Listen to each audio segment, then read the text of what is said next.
Greetings and wishes from Rohini College of Engineering and Technology. And myself Manoj, Assistant Professor Mechanical. Let's continue with the last part, the conduction heat transfer.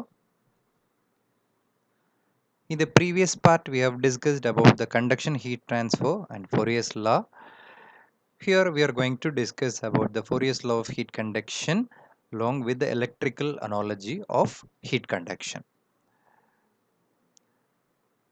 Here the Fourier's law is given as Q conduction is equal to minus Ka into dt by dx, where the dt by dx will be the temperature gradient, K be the thermal conductivity of a specific material, A be the area. When the Q conduction, that is the rate of heat conduction Q, and the area A, if both the rate of heat conduction and the area constant, then the gradient, the temperature gradient dt by dx also constant. The temperature through the wall varies linearly with x. The temperature distribution in the wall under steady conditions is a straight line. The important question, so there might be a question, at which condition the temperature distribution line will be a straight line? So this can be asked for the open book question. But here, if you understand the concept of the heat conduction, then only you can answer the question. The temperature distribution in the wall under steady condition will be a straight line. In the Fourier's law, Q is equal to minus Ka dt by dx. There is a negative sign which indicates the heat flows in a direction along which there is a decrease in temperature. So in this case, we are integrating the Fourier's equation with respect to x, because in the diagram itself it has been clearly shown the direction of the heat flow Q, and the temperature decreased from T1 to T2. The heat flow in a plane wall starts from the point 0, starts at the point 0, and it ends at the point L. So therefore, the 0 to L be the heat transfer area. That is the heat transfer thickness. The 0 to L be the heat transfer thickness. Under the steady condition, the temperature distribution line will be straight. By integrating this, Fourier's law of heat conduction, in the left hand side, Q conduction, that means the rate of heat conduction which happens in 0 to L. Therefore, we have taken the upper limit and lower limit as 0 to L into dx, because we are analyzing the heat transfer in x direction as shown in the diagram, is equal to integral of, here Ka dt, there is a term dt. Look at the Fourier's law. Q is equal to minus K dt by dx. By cross multiplying, this dx is multiplied with q into dx.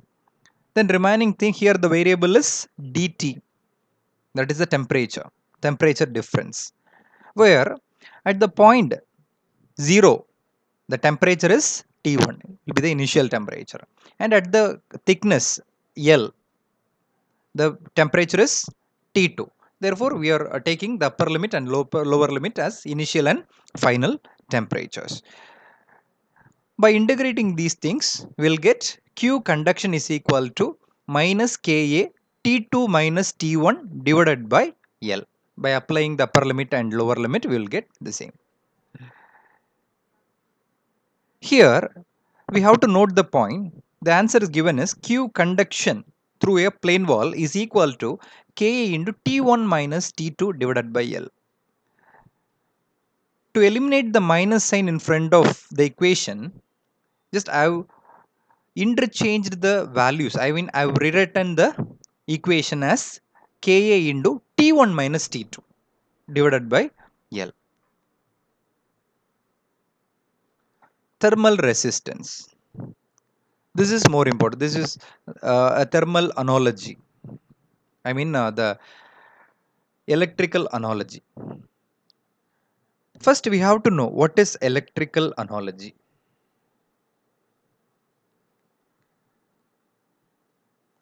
Heat transfer process can be compared by analogy in the flow of electricity in an electrical resistance.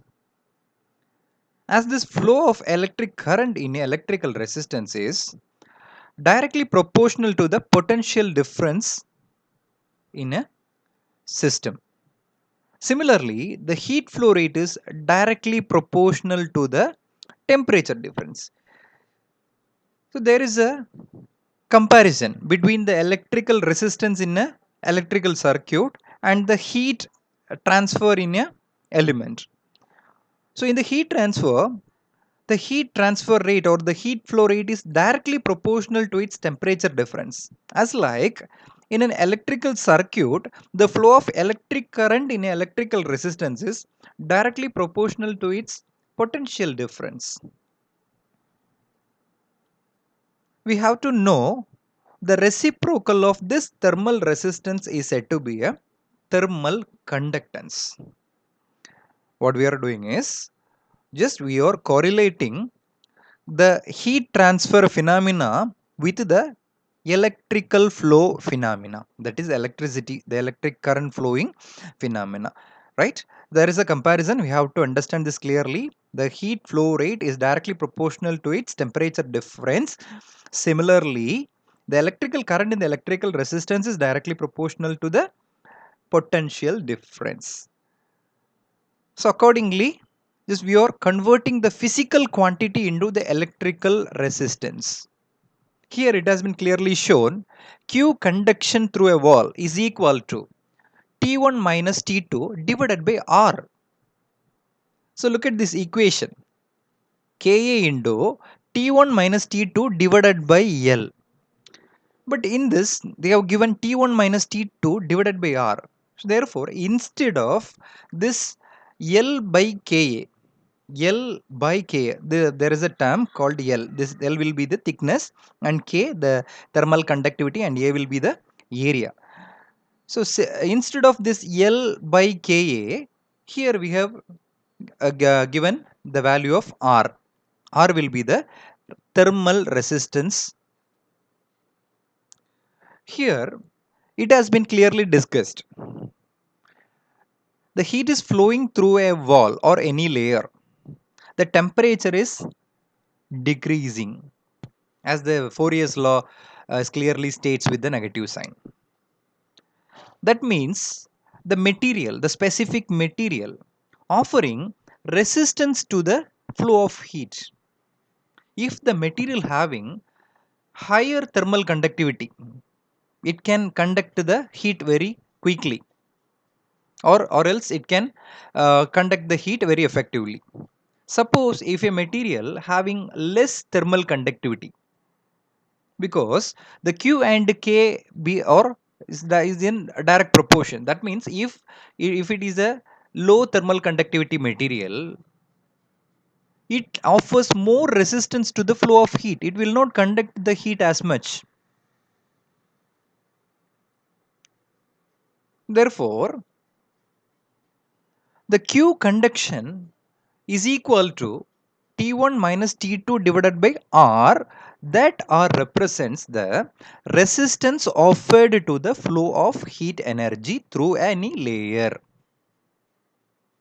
Here the resistance of conduction through a plane wall is given as L by Ka, the thickness of the element by the thermal conductivity, product of the thermal conductivity and area. By using the electrical analogy, here it has been clearly shown the first electrical resistance diagram. It has been initiated from the temperature T1 will be the initial temperature. Here while the flow of the heat, there should be a resistance offered. We can mention the resistance as capital R, and it flows as T2. As we know that the temperature of the initial temperature is always higher than the final temperature while the heat is flowing through any element or any wall or any other layer. So therefore, the heat flow rate at the specific resistance is equal to Q is equal to T1 minus T2 divided by R. So just you analyze in the electrical circuit why we are providing resistance to limit the flow of current or to offer more resistance to the flow. So here the heat transfer, we are analogous to the electrical, we are analoging the electrical terms into the heat transfer terms. Yes, therefore when the heat flows through any element, that exact element offering resistance to the flow of heat energy. So thus we are taking R the resistance for the heat flow analysis. So depends on the geometry and the thermal properties of the medium, this can be vary. Suppose if the geometry, if the thickness of the element is high, when the thickness of the element is high, therefore it offers more and more resistance to a flow of heat. At the same time, if the material having very low thermal conductivity, so it cannot conduct heat as much, so it offers more resistance to the flow of heat. Therefore there will not be any effective heat transfer taking place. The rate of heat transfer may getting decreased. Yes, so here it has been shown that Q conduction is always inversely proportional, that is inversely proportional to the value of R. If the R value is higher, the rate of heat transfer is also higher, because the rate of heat transfer is according to the which depends on the geometry and the thermal property of the medium. Always remember the R value and the Q value always depends on the geometry and the thermal property of the medium. So one dimensional steady heat flow. So when we are considering the convection, in the previous case we have considered the conduction heat transfer only, conduction through any plane wall. Here we are considering the convection heat transfer also. As we discussed in the first part, convection is the heat transfer through any fluid medium. Heat is transferred from one region to another through any fluid medium. It is said to be a convection, right? Therefore, the one-dimensional steady state flow, which considers both conduction and convection, is given as rate of heat convection into the wall is equal to the rate of heat conduction through the wall, which is equal to the rate of heat convection from the wall. That means, look at the illustration, look at the diagram. So there is a material, there is a plane wall. So before the plane wall, at the temperature of T1, the hot fluid gives the heat to the wall. So therefore, any fluid which transfers the heat energy to another region is said to be a convective heat transfer. So therefore here the first set of heat transfer taken place is the convection heat transfer. And at the wall from T1 to T2, it is a pure conduction because the heat is transferred through a material. So after T2, that means after T2, it is exposed to atmosphere. The heat is flowing to atmosphere. So therefore, the heat is taken away by the substance in the surrounding. That means air in the surrounding. Therefore, air is a form of gas, which can be considered as a fluid. That is a convection. Therefore, this diagram explains the combination of the convection and the conduction heat transfer phenomena. In this diagram, this side TW1, which is exposed to the hot fluid as T1 and getting heat. So through the hot fluid, the heat is transferred. So therefore, this spot is considered as a convection heat transfer zone. It has been clearly explained, the convection, the heat exchange by convection. And at this region, there is a solidic element. Therefore, if it is of pure conduction, the heat is exchanged by pure conduction. Afterwards, after this TW2, this heat is taken away by the cold fluid, considered as air. The cold fluid, any kind of cold fluid, can assume any fluid. The heat is transferred through any fluid medium is said to be a convection. Again, the convective heat transfer taking place. The combination of the conduction and convection. Here, the heat transfer rate for the convection is given as H into A into the temperature difference. That means H will be the convective heat transfer coefficient.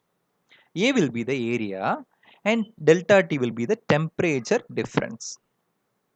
Here, this T infinity, that is a T air temperature or T fluid temperature. This represents the fluid temperature, and here the T1 will be the wall temperature, right?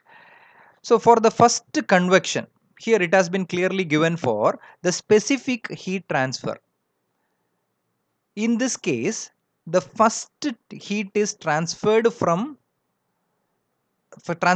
a fluid medium. So therefore it is a convection. Therefore Q is equal to H into A. The temperature, the initial temperature is T infinity. That means the gas or fluid temperature minus this wall temperature is equal to the second heat transfer is the conduction through the wall. The conduction through this plane wall is pure conduction. Therefore, the formula for conduction we have derived from the previous steps, Ka into T1 minus T2 divided by L. We have discussed in the previous slide. And is equal to, which is equal, what is after T2? Yes, we know that it's of pure convection because the heat is taken away by the cold fluid in the surrounding. Therefore, HA delta T. Therefore, HA delta T here is it is of initial temperature. In this convection, it is initial temperature and this one is final temperature. So T2 minus T infinity 2. Hope you understand this. Hence the Q becomes, for the convection, the sum of the, here it is given as conduction and convection both are involved in this process. Therefore, what will be the resistance? What will be the thermal resistance? It's simple. It is the summation of all the heat transfer, that is R conduction plus R convection. You have to add both the resistance. That is summation of all the resistance. We can say R total, that is the total resistance, that is total resistance offered. Here we have three modes, three heat transfer regions. The first one is convection, the second one is conduction, and third one is again convection. Therefore, here R total is equal to R convection plus R conduction plus R convection.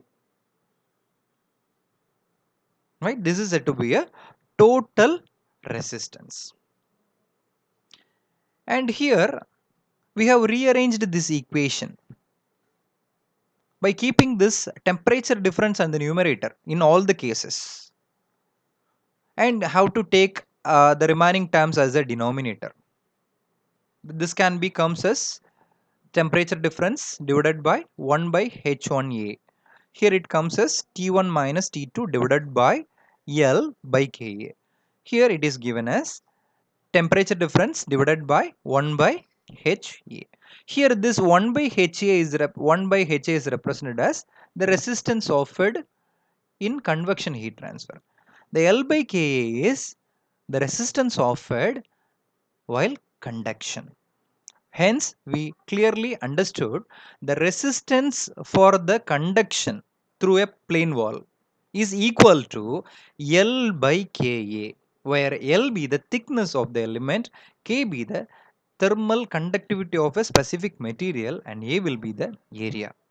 In case of convection, the resistance value may differ from the convection.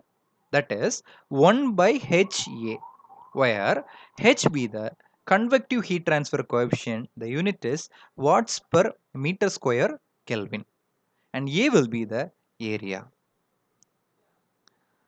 Therefore, by taking this 1 by HA as a convective resistance, L by Ka as a conductive resistance. So here it has shown as the total resistance. Total resistance means Q overall, that is the overall heat transfer or overall rate of heat transfer. Q overall is equal to delta T divided by summation of R or else R total. Delta T means the initial temperature minus the final temperature. In this illustration, in this diagram, it has clearly shown the initial temperature is the fluid temperature, that is T infinity 1 given here, and the final temperature in the process is T infinity 2. Therefore, the delta T overall represents the initial temperature minus final temperature divided by sigma R, that is the summation of all the resistance.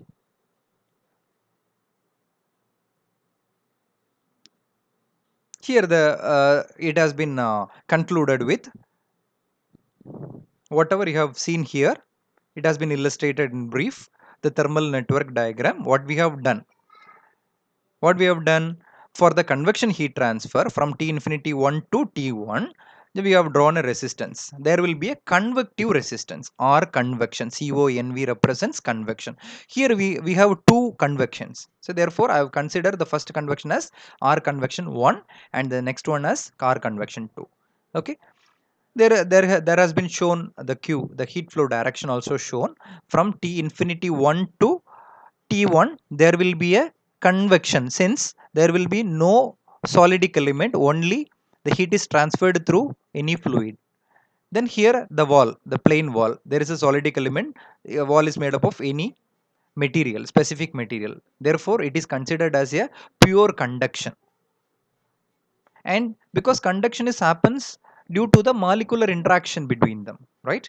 And after T2 what will be there? T2 and T infinity 2, the heat is transferred through any fluid medium, right? So there will be a convection, right? So this is the procedure to draw the electrical analogy or the electrical circuit, or else called as the thermal network. The total network I have been explained in the previous slide. There is a Q overall is equal to the delta T overall divided by summation of R, that is total resistance.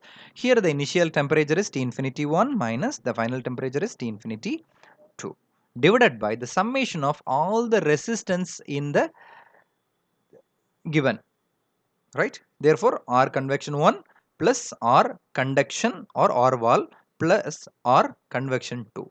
By adding all the resistance, we will get the total resistance. The next chapter we can discuss the multi-layer or the composite wall, plane wall problems. Thank you.